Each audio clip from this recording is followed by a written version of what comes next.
Hi guys, I'm Josh. And I'm Jevin, and we are going to talk to you today about the importance of choline intake. Okay, so before we dive into the research regarding dietary intake of choline, thought we would just give a quick introduction to get everyone somewhat acquainted. So choline is an essential nutrient typically associated with B vitamins, but it's not a B vitamin itself.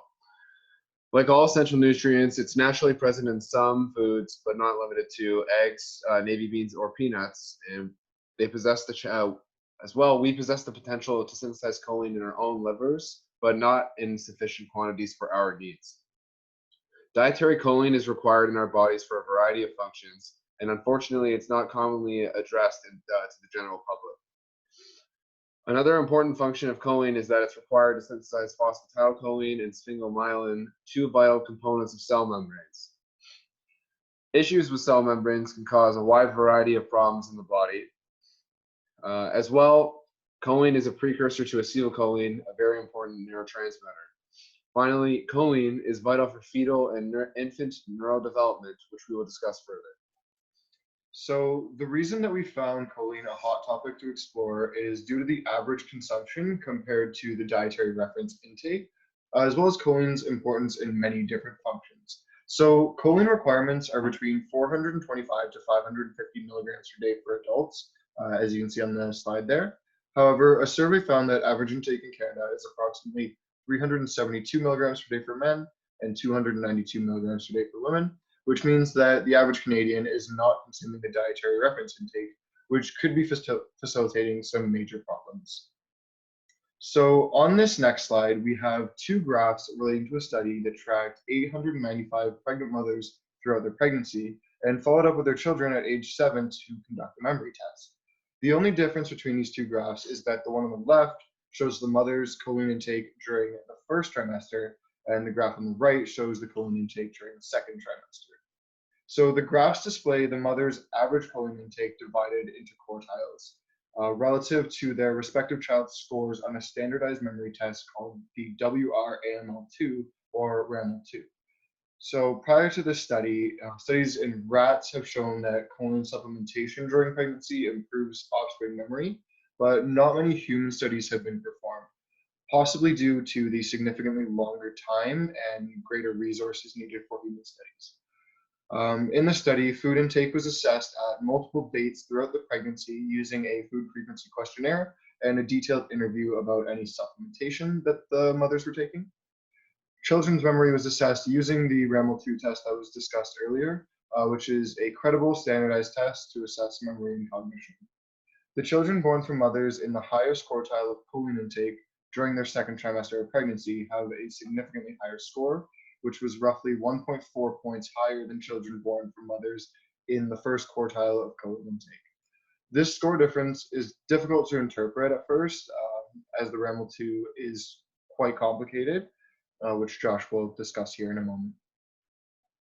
So one consideration for this study is the RAML2 test that was used to determine memory function.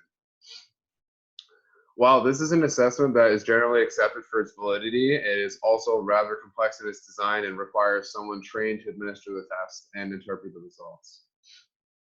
Another important note is that the average choline intake during second trimester for the fourth quartile group was 406 milligrams per day, which means even in the group with the highest intake was still under the dietary reference intakes for pregnant women.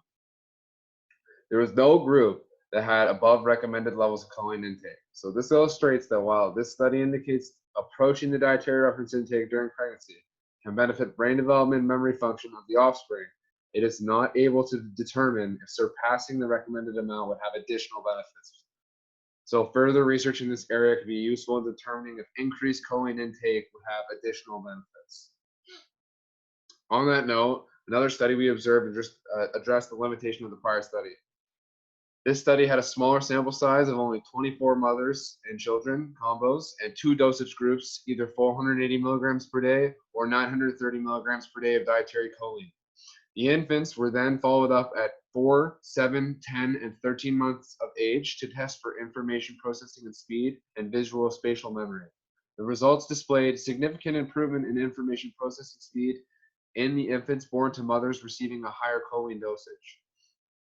These results indicate that further research is required in this area, like I said, to determine if the current recommendations really are adequate, or if the higher recommendations would be more appropriate for the general population.